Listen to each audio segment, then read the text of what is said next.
Salut tout le monde, c'est Nico. Aujourd'hui, on se retrouve pour la deuxième fois avec Maître Simon Mintz pour parler du droit à l'image. Dans une vidéo précédente, on avait déjà vu les droits d'auteur, donc ces droits qui protègent les artistes, mais aussi leur création. Et cette fois-ci, on va passer de l'autre côté de la caméra pour voir quels sont les droits qui protègent les personnes qui sont prises en photo ou en vidéo.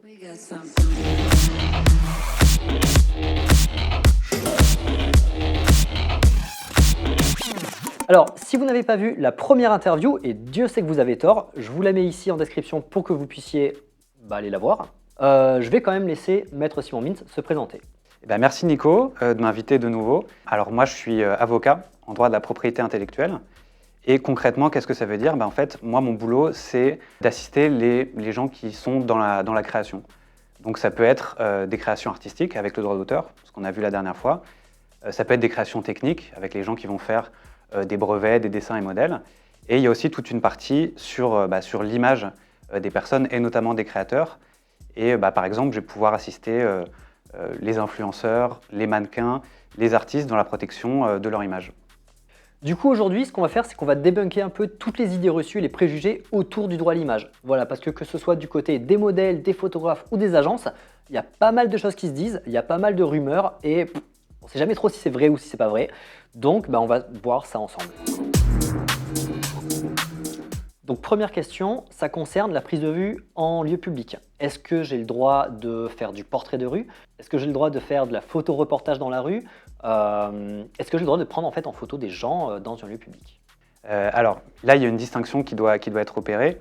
Là, on parle d'un lieu public, mais la distinction s'opère justement entre lieu public et lieu privé. Les règles ne sont pas exactement les mêmes. Et en fait, ce qu'on dit pour un lieu public, c'est que l'autorisation n'est nécessaire que si la personne est isolée et reconnaissable. Donc concrètement, ça veut dire que l'autorisation n'est nécessaire que si tu as uniquement la personne dans le cadre et qu'on la reconnaît. Donc si la personne est reconnaissable, mais par exemple qu'elle est noyée dans la foule, il n'y a pas d'autorisation nécessaire. A l'inverse, dans un lieu privé, l'autorisation de la personne sera nécessaire uniquement si elle est reconnaissable. Pas besoin que ce soit uniquement cadré sur elle. Donc c'est un peu plus strict. Et ce qu'il faut savoir, c'est que dans le cas où l'autorisation est nécessaire, il faut que ça soit précis. C'est-à-dire que tu dois expliquer quelle utilisation tu vas en faire, pour combien de temps, et il faut cadrer de manière précise à ce que la personne dont l'image est utilisée sache l'utilisation qu'on va en faire. Donc ça, en gros, c'est la grande distinction applicable. D'accord. Donc, si je veux faire de la photo de portrait d'inconnu, là, il me faut une autorisation. Par contre, si c'est plutôt de la scène de vie, où une personne est noyée dans la foule, ou juste je prends en photo une rue ou quoi que ce soit, là, j'ai pas de souci. Exactement. Le critère, c'est vraiment, est-ce qu'il y a un focus sur cette personne? Évidemment, il faut qu'elle soit reconnaissable. Mais si elle est reconnaissable, mais qu'elle est dans une scène un peu globale avec d'autres personnes, dans ce cas-là, il n'y a pas besoin de son autorisation. Ok. Mais dans un lieu privé, je prends par exemple, pour les photographes, un cas très concret, une inauguration d'un lieu chez un client. Du coup, il a des invités et nous, forcément, on va faire un reportage de cette inauguration-là. Il faut que le client prévoie quand même d'avoir une autorisation signée des personnes qu'il invite parce qu'on est dans un lieu privé. Oui, après, tout dépend de l'utilisation qu'il va en faire. C'est-à-dire que s'il veut exploiter ces photos par la suite, c'est-à-dire les publier sur ses propres réseaux, ou les commercialiser, ou les vendre à quelqu'un, là oui, il faudra une autorisation. Si c'est pour un usage strictement privé, il n'y a pas nécessairement besoin. C'est vraiment dans le cadre d'une exploitation. D'accord, parce que là encore, il y a une différence entre le fait de prendre une photo et le fait de l'utiliser. Ouais. Donc, ouais. Quoi qu'il arrive, j'ai le droit de prendre des photos. Et ce qui est réglementé, c'est vraiment la diffusion et l'exploitation de ces photos. C'est l'utilisation que tu vas en faire. D'accord. Mais est-ce qu'il n'existerait pas des exceptions? Enfin, moi, je pense par exemple à un journaliste. Un journaliste, il va sur le terrain, souvent dans un lieu public, notamment en manifestation. Il va prendre en photo des gens. Enfin, c'est assez fréquent de faire des portraits de personnes dans la rue quand on fait du journalisme, ou des personnalités politiques aussi, ou des personnalités connues. Ces gens-là, je suppose qu'ils ne demandent pas d'autorisation aux personnes qui photographient. Non, justement, en fait, précisément le cas des journalistes, on rentre dans une des exceptions qui existent. Il y a toute une série d'exceptions qui permettent en fait de se passer de l'autorisation de la personne concernée pour utiliser son image, notamment les journalistes. C'est-à-dire que les journalistes vont se fonder en fait sur ce qu'on appelle la liberté d'information dans certains cas précis, et notamment si on est dans le cadre d'un événement d'actualité, c'est-à-dire qu'ils vont couvrir par exemple une manifestation, ils vont faire une interview, dans ce cas-là, il n'y a pas besoin de l'autorisation. Ça peut être aussi l'image d'une personne publique, par exemple je sais pas, le président ou quelqu'un qui fait un discours, dans ce cas-là, il n'y a pas besoin de son autorisation parce que c'est un événement d'actualité, puis c'est une personne dont la parole doit pouvoir être reprise par tout le monde. Et éventuellement, quand on est dans un cadre pour un sujet historique, ça peut être aussi une raison valable. Une autre des exceptions, au-delà des journalistes, c'est l'exception qui repose sur la liberté de création artistique. Alors là, c'est un petit peu plus flou, mais l'idée, en fait, c'est que à partir du moment où un artiste va être dans une démarche de création, il va pouvoir s'affranchir de ses obligations de demander une autorisation pour prendre des photos. Et ça peut être des photos volées, ça peut être des photos prises dans la rue. Et à partir du moment où c'est justifié, et c'est pour ça que c'est un peu flou parce que l'appréciation peut être un peu compliquée, mais en fait, ce que dit la jurisprudence, c'est à partir du moment où c'est justifié par une intention artistique, on peut ne pas demander l'autorisation. La seule limite à ça, alors là on rentre dans l'exception à l'exception, c'est qu'il faut ne pas porter atteinte à la dignité de la personne concernée. Donc concrètement, si on fait des photos volées dans la rue et qu'on en fait un livre d'art, il ne faut pas qu'on mette la personne dans une situation où vraiment qui serait dégradante pour elle, par exemple un SDF qui est allongé ou quelqu'un dans une scène intime, ça c'est quelque chose qu'on ne peut pas faire. Donc le principe c'est autorisation obligatoire, exception, on n'est pas obligé de demander l'autorisation si on est dans le cadre notamment de la liberté d'information ou de création artistique. La réserve à partir de ça, c'est il ne faut pas porter atteinte à la dignité de la personne concernée. D'accord. Ouais, la limite est quand même assez floue parce que notamment dans le domaine journalistique, des fois on peut être amené à porter atteinte à la dignité d'une personne si ce qu'elle fait n'est pas digne. Ben ouais, mais après tout dépend si ce qu'on entend par digne ou pas. Qu'est-ce qui n'est pas digne? Qu'est-ce que pourrait faire une personne qui n'est pas digne? Ouais. L'idée générale, c'est que il ne faut pas porter atteinte à sa considération et la représenter dans une position ou dans une scène qui serait préjudiciable par rapport à sa vie, à la manière dont les gens pourraient la voir. C'est un concept un peu flou, mais l'idée, c'est qu'on peut s'affranchir de l'autorisation, mais on ne peut pas tout faire non plus. Et du coup, j'imagine que le droit à la caricature, c'est forcément différent puisque c'est dessiné, c'est illustré, hein. Et c'est là en fait où si tu veux dépeindre quelque chose de plus sarcastique, tu passes par un autre médium que la photo. Ouais, et c'est marrant parce qu'en fait, le droit à la caricature, c'est une exception qui est typiquement française et qui permet à la fois de s'affranchir des droits d'auteur, parce que c'est une des exceptions où en fait on peut reprendre une œuvre sans demander l'accord de l'auteur si c'est dans un but de caricature, donc c'est-à-dire pour la tourner en dérision. Et ça peut éventuellement être valable aussi pour le droit à l'image, mais là du coup c'est pas vraiment l'image de la personne puisque là, ce serait quelque chose de dessiné. L'idée dans l'exception de caricature, c'est qu'il faut vraiment qu'il y ait une intention humoristique. Et c'est typiquement français. C'est vraiment quelque chose qu'on ne retrouve pas dans beaucoup d'autres pays.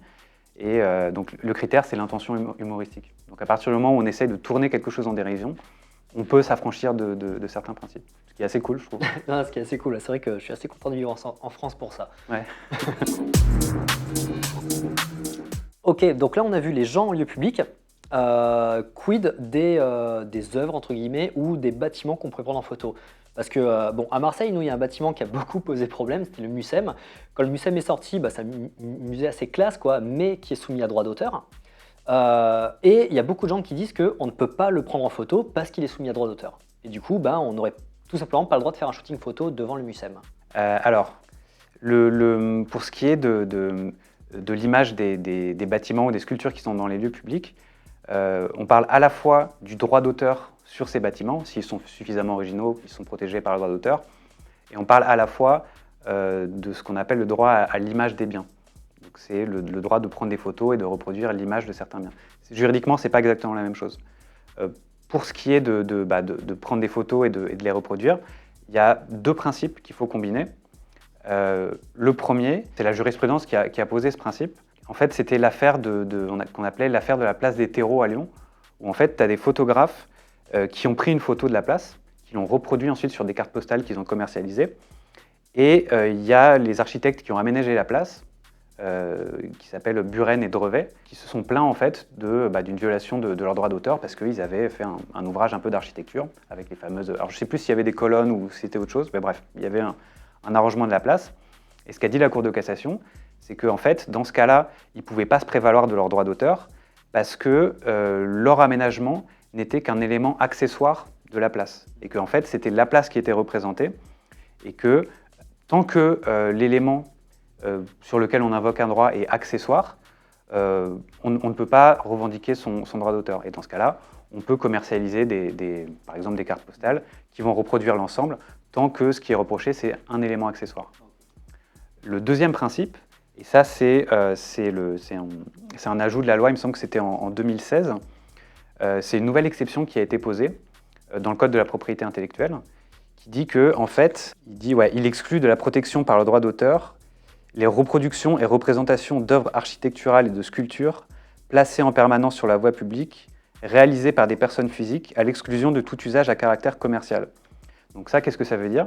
Ça veut dire que tu peux prendre en photo et reproduire des images d'œuvres ou d'éléments qui sont dans l'espace public, si tu es une personne physique. Donc ce n'est pas valable pour les sociétés, pour les associations, seulement les personnes physiques, et s'il n'y a pas de but commercial.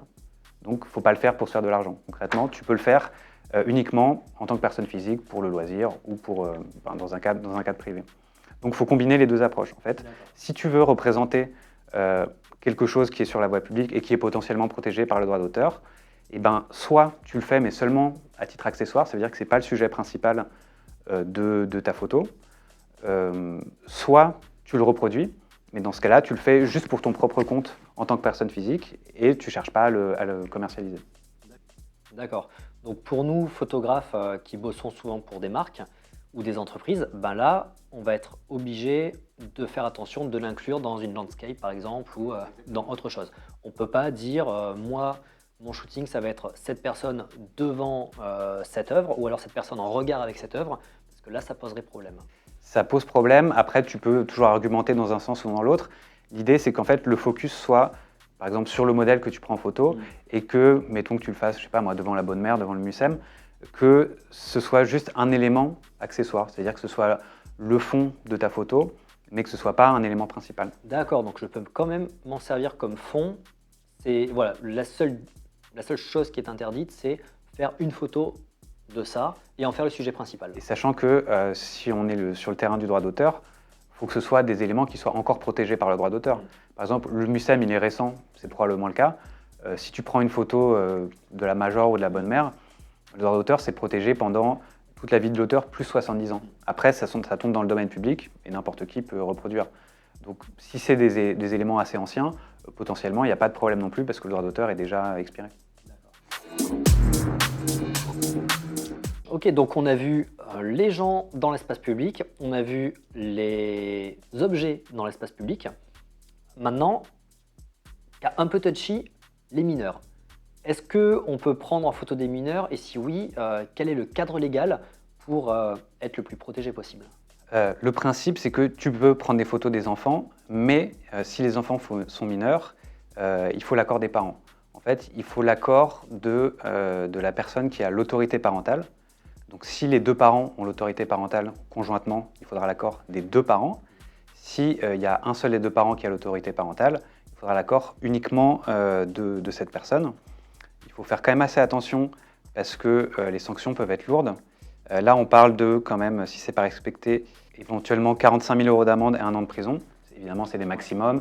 Si quelqu'un porte plainte, bon voilà, mais il y a quand même une sanction pénale à la clé, donc il faut faire attention. Et il ne faut pas oublier le fait aussi qu'un enfant, une fois majeur, peut éventuellement porter plainte contre soit ses parents, soit les personnes qui ont pris des photos en disant moi, quand j'étais mineur, ça a porté atteinte à mes intérêts aujourd'hui, ça me porte préjudice, et du coup, une fois majeur, il peut aussi porter plainte. Il y a un élément aussi qu'il faut connaître, c'est pour les enfants de moins de 16 ans qu'on prend en photo ou en vidéo et que ça relève d'une relation de travail. On parle là des enfants influenceurs. Ça, c'est un cadre un peu plus spécifique où dans ce cas-là, il faudra une autorisation de l'inspection du travail. Donc c'est vraiment un cadre, comme tu l'as dit, assez touchy, assez réglementé. Et puis je pense que même au-delà du droit, des règles juridiques, faut quand même faire de manière générale un peu attention aux enfants, penser aux répercussions que ça pourra avoir sur eux à l'avenir et si possible s'abstenir de prendre des photos ou en tout cas le faire avec le plus de précautions possible ou une diffusion limitée au maximum. Mais du coup, dans le cadre d'une photo prise dans le cadre d'un contrat pour un client, là, on est dans une relation de travail. Donc, ça veut dire qu'on doit avoir l'inspection du travail qui valide ce genre de choses. A priori, oui. D'accord. Ouais, plus l'accord des parents. Plus l'accord des parents. Ouais. Ça en fait des gens à qui demander l'autorisation. Ouais. Bah, parce que c'est un impératif assez important qui est la protection des enfants, quoi. Du coup, là, on parle bien de la diffusion d'une image. C'est-à-dire que, quoi qu'il arrive, je peux prendre une photo, mais c'est la diffusion qui est interdite. Ouais. Ce qui est visé par le texte, c'est la reproduction et la diffusion de l'image. Donc en fait, si tu prends juste une photo toi-même sans aucune diffusion particulière, juste dans un cadre pour toi-même ou pour tes enfants ou dans un cadre familial, tu tombes pas sous le coup de toutes ces règles-là. C'est vraiment dans un but de reproduction, de diffusion, éventuellement commerciale. Donc ça, ouais, ça c'est pas mal parce que moi, ça m'arrive des fois de faire des photos pour des anniversaires. Et dans ce cas-là, c'est beaucoup plus souple vu qu'on est dans le cadre privé. Ouais. Mais c'est peut-être bien quand même d'avoir leur accord écrit au cas où, tu vois. Au cas où, ouais. Après, de toute façon, s'il y a un devis et une facture, A priori, oui, si c'est signé des deux et que de toute façon tu leur donnes les photos que à eux. ouais, j'irai pas en prison. Ouais, non, pour ça non. Mais du coup, ouais, je reviens sur cette histoire de rétroactivité, entre guillemets. Enfin, le fait qu'un enfant, quand il arrive à majorité, il puisse porter plainte auprès des parents. Donc ça veut dire que même si on a l'inspection du travail, même si on a les parents qui sont d'accord, on a toujours quand même une sorte d'épée de Damoclès au-dessus de notre tête de l'adolescent qui, à un moment donné, peut changer d'avis. Ouais, après c'est une question si jamais ça doit aller en justice, c'est une question d'appréciation des tribunaux aussi. Donc ça suppose de démontrer que y a une faute qui a été commise, que ça lui cause un préjudice. On ne peut pas en engager une action sans justifier de quoi que ce soit. Donc à partir du moment où toi-même tu as déjà respecté les règles applicables, ça va être compliqué de te reprocher quelque chose. C'est vrai que dans le cadre d'un contrat pour une marque, genre par exemple une campagne de com ou alors des photos pour un catalogue, je vois mal quand même ce cas de figure arriver. Mais pour les enfants d'influenceurs, moi je m'attends à avoir une vague de procès d'ici 16 ans, quoi. Mais ça a déjà commencé maintenant, hein. Ah ouais? Moi j'ai vu des trucs alors en France je suis pas sûr, mais il me semble que c'est aux États-Unis ou en Grande-Bretagne où justement il y a des enfants qui récemment sont devenus majeurs et qui ont porté plainte parce que en fait on a publié des photos d'eux et qui ont obtenu des indemnisations parce que ça a porté atteinte à leur vie privée, ça a eu des répercussions concrètes sur leur vie. Donc c'est déjà le cas, ça arrive. Ah ouais. Donc faire faites attention si vous faites un compte Insta de votre bébé, de votre enfant. Potentiellement, ça peut se retourner contre vous. Ouais. Bon, du coup, ce qu'on en retient, c'est qu'il faut quand même respecter au maximum les enfants, quoi. Pas faire n'importe quoi. Après, c'est des règles de bon sens. Ouais. C'est des règles de bon sens. On va essayer juste d'anticiper un petit peu et de se dire, est-ce que on risque de porter atteinte à son futur, à quelque chose? C'est des questions assez basiques. Et en général, quand on a ce type de réflexion, on n'a pas forcément on reste dans les clous. Ouais. Alors, on va aborder un point qui va faire tomber beaucoup d'entreprises et beaucoup de contrats. Parce qu'il y a une pratique qui se fait énormément quand une boîte ne veut pas payer de modèle, c'est qu'ils font poser leur employé à la place. Alors ça, c'est vraiment quelque chose qui se fait énormément dans le milieu, hein. C'est-à-dire qu'une agence de modèles prend trop d'argent et le client décide de prendre un de ses employés parce qu'après tout, c'est son employé. Donc, il doit pouvoir l'utiliser sur ses horaires de travail un peu comme il entend. En tout cas, c'est ce que pense l'employeur. Ouais, alors, a priori, c'est pas du tout le cas. En fait, on est un peu dans quelque chose d'assez logique, mais à partir du moment où tu reproduis l'image de quelqu'un, employé ou pas, il faut son autorisation. Surtout, comme on l'a vu, alors, dans les lieux publics, c'est différent, mais d'autant plus dans un cas d'entreprise, quand la personne est en gros plan, quand elle est identifiable ou qu'elle a le rôle de modèle, évidemment que dans ce cas-là, il faudra son autorisation. Il faudra son autorisation écrite, son autorisation précise. Et si ce n'est pas le cas, l'employé pourra éventuellement aller en justice et obtenir des dommages-intérêts. Sachant que les dommages-intérêts seront plus importants si c'est une publication à grande échelle, c'est-à-dire une communication extérieure de l'entreprise, peut-être un peu moins important si c'est une communication interne. Mais dans tous les cas, ce n'est pas parce qu'un employé a signé un contrat de travail qu'il peut être modèle parce que l'employeur l'a décidé. Donc concrètement, pour un employé qui va être pris en photo, il faut une autorisation de droit à l'image en bonne et due forme. Et alors, je ne sais pas si c'est possible d'obtenir cette autorisation gratuitement. Parce que c'est vrai qu'en tant qu'employé, ça peut être un peu touchy, hein. Si ton patron vient te voir et te dit « Ouais, j'ai besoin de toi pour pour une vidéo promotionnelle qu'on va faire pour la boîte, bah, peut-être que tu n'es pas très à l'aise et que tu Mais te forces un peu de dire oui, quoi. oui, après, l'autorisation, c'est pas obligé d'être payant, hein, Mm. ça peut être à titre gratuit, mais simplement, il faut que ce soit explicite. Mm. Il y a eu certains cas en jurisprudence où on a considéré que même s'il n'y avait pas d'autorisation écrite, on supposait le consentement des salariés parce que on était dans un cadre où on voyait que ils posaient avec leurs collègues et qu'en fait, ils étaient informés que la photo allait être utilisée pour l'entreprise. Donc, d'une certaine manière, ils avaient conscience que ça allait être réutilisé et que dans ce cas-là, on a supposé qu'ils avaient donné leur accord. C'est certains cas dans lesquels ça a pu être validé, mais le principe, c'est qu'il faut quand même, un accord précis. Donc on fait signer des contrats à chaque fois. Pas forcément des contrats complexes, mais juste un petit papier avec autorisation de droit à l'image. Je m'appelle machin, j'autorise d'utiliser l'image dans tel contexte, donc publication interne, externe, pour telle durée, et puis avec ou sans rémunération. Mais il n'y a pas besoin que ce soit un contrat très complexe, mais juste qu'on formalise l'autorisation de la personne concernée. Ok, bah ça va, ça fluidifie vachement les choses, quoi. Ça peut compliquer un peu pour l'employeur parce que ça va faire de la paperasse, mais ça protège un petit peu le salarié aussi. Et tiens, ça c'est une question que j'avais pas pensé, mais est-ce que le photographe peut être inquiété si jamais ces contrats sont pas signés? Est-ce que c'est que, enfin, mais dans ce genre de cas de figure ou dans d'autres, hein, enfin, si jamais moi je suis employé par quelqu'un pour faire une photo d'une personne et qu'au final les droits n'ont pas été cédés, qui est responsable? C'est le photographe ou la personne qui diffuse l'image? À mon sens, c'est la personne qui les exploite, qui les diffuse. Si c'est le photographe qui les diffuse, c'est lui qui sera sous le coup de cette interdiction-là. Si c'est la personne qui lui a commandé, a priori, c'est le rôle de la personne qui commande des images, si elle veut les exploiter elle-même, d'obtenir ces autorisations-là. Donc, à mon sens, c'est la personne qui les exploite. Ok, donc dernier debunk et de loin le plus sulfureux pour nous les photographes, ça va être le rôle de l'agence par rapport au modèle.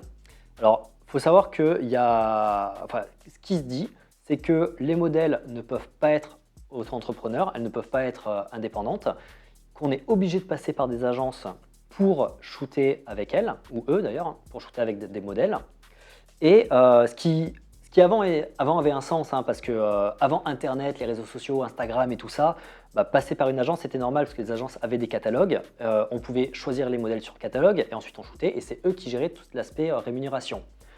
Maintenant, avec Internet et les books en ligne et Instagram et tous les réseaux sociaux, ça semble un peu plus obsolète comme manière de fonctionner parce que on peut avoir une relation directe avec le modèle. Mais on est quand même tout le temps obligé de passer par ces agences-là. Et du coup, ma question, c'est est-ce qu'on ne pourrait pas passer en direct avec un ou une modèle et quelles seraient les modalités? Alors, ce que tu dis, c'est vrai. Le fait que les modèles ne peuvent pas être auto-entrepreneurs, ça, c'est un principe acquis, puis l'URSSAF va faire assez attention à ça. Donc, un modèle ne peut pas être auto-entrepreneur, il est obligé d'être salarié. C'est-à-dire que ce que dit le Code du travail, c'est que le fait d'employer un modèle, tu as une présomption de contrat de travail. Donc, par principe, et ça va être très compliqué de renverser ce principe, on considère que la prestation d'un modèle doit être salariée. Par contre, ce qui n'est pas vrai, c'est que tu es obligé de passer par une agence. Ça, c'est pas vrai. Tu peux toi-même traiter en direct avec un modèle, c'est complètement autorisé. Par contre, tu risques de te retrouver dans une situation de contrat de travail. C'est-à-dire que si tu veux te conformer à la loi, si toi tu bosses en direct avec un modèle, il faudra que tu conclues un contrat de travail avec toutes les formalités, les déclarations qui vont avec. Ok, ouais, donc en fait, techniquement on peut le faire, mais en pratique on ne va pas le faire parce que ça nous demande de salarier quelqu'un, d'établir un contrat de travail. Du coup, je suppose qu'il va falloir qu'on calcule des charges, qu'on paye ses charges, les cotisations sociales et tout le délire, quoi. C'est ça, la retraite, tout. La retraite, ouais, tout ce qu'on n'a pas envie de faire quand on est indépendant, quoi. Déjà, on a du mal à le faire pour nous, alors en plus le faire pour quelqu'un d'autre. C'est un peu le seul intérêt, un des seuls qui reste aux agences aujourd'hui, c'est de gérer tout cet aspect-là, en fait. D'accord. Alors, je suppose que techniquement, le client final pourrait aussi le faire. Il pourrait très bien dire, je passe pas par une agence, mais j'établis un contrat de travail. Ouais. Mais bon, je vois mal un client faire ça pour une campagne de com, quoi. C'est beaucoup de paperasse, beaucoup d'obligations pour juste un shooting ou pour. Mais le principe est celui-là, ouais. D'accord. Donc, je suis désolé les photographes, hein, on va pas pouvoir bypasser les agences, on va être obligé de se les coltiner. En fait, Ils ne servent pas que de passe-plat, ils ont un vrai rôle à jouer. Ouais. Ou faire des contrats de travail si tu as envie. Ouais, ouais, ou alors, ouais, bon, personnellement, moi, je vais pas passer par là. Ok, du coup, dernière question par rapport à ça. Les droits à l'image, est-ce que c'est comme les droits d'auteur? Est-ce qu'on les calcule sur un pourcentage ou est-ce que je peux dire non, c'est forfaitaire et voilà, je les mets à, je sais pas, 500 €? Tu peux faire les deux. C'est comme les droits d'auteur. Enfin, les droits d'auteur, le principe, c'est que ça doit être proportionnel et par exception forfaitaire. En droit à l'image, tu n'as pas de hiérarchie, tu peux faire comme tu veux. La seule différence, c'est que ça ne sera pas traité de la même manière sur le plan social et fiscal. En fait, à partir du moment où c'est forfaitaire, donc si tu verses une somme fixe, on va considérer que c'est du salaire. Donc du coup, tu devras le déclarer comme du salaire, payer les cotisations qui vont avec. À l'inverse, si tu payes une somme proportionnelle au résultat d'exploitation, donc si tu as un pourcentage sur les sommes qui reviennent pour l'exploitation des images, dans ce cas-là, ça pourra être traité comme une rémunération de droit à l'image et déclaré comme tel. D'accord, donc en fait, la seule chose qui change, ça va être une sorte de taux d'imposition, quoi. Exactement. Ok, Ouais. Et de déclaration dans la déclaration d'impôt pour la personne concernée. d'accord. Donc si on veut pas s'embêter, on le fait en forfaitaire et comme ça, c'est du salaire et ça, en général, on sait le déclarer. Ouais. Ouais. Ok. Bon, je pense qu'on arrive à la fin de cette vidéo. En tout cas, on arrive à la fin des questions que moi j'avais sur les droits à l'image. Alors, on n'a pas tout couvert, enfin, j'imagine, parce que je ne pense pas qu'en moins d'une demi-heure de vidéo, on arrive à couvrir tout cet aspect-là. Mais en tout cas, je pense qu'on a couvert à peu près l'essentiel en ce qui concerne les photographes. Alors, si vous avez des questions, n'hésitez pas à les poster en commentaire. Si on n'a pas été assez précis sur un domaine, n'hésitez pas à encore poser la question en commentaire. On essaiera d'y répondre. N'hésitez pas aussi à aller faire un tour sur le site internet de Timon Mintz et sur son Instagram. Il balance plein de tips, donc c'est toujours cool d'y aller faire un tour. Je vous mets tous les liens en description. Merci aussi à Marge. Alors vous la voyez pas parce qu'elle est derrière la caméra, mais c'est elle qui a checké que le point de focus soit bien fait. Merci aussi à Lorient qui m'a aidé ce matin pour monter ce setup lumière. D'ailleurs, vous en pensez quoi de ce setup lumière? Parce qu'on a changé par rapport à la première fois. Est-ce que vous préférez quelque chose dans le studio ou quelque chose à l'extérieur? Voilà, moi je me pose pas mal de questions en ce moment sur mon setup lumière de la chaîne. Donc allez-y, acharnez-vous en commentaire. Et sur ce, on va se dire au revoir. C'est toujours difficile de se dire au revoir. Mais il le faut. Il le faut. Au revoir. Au revoir.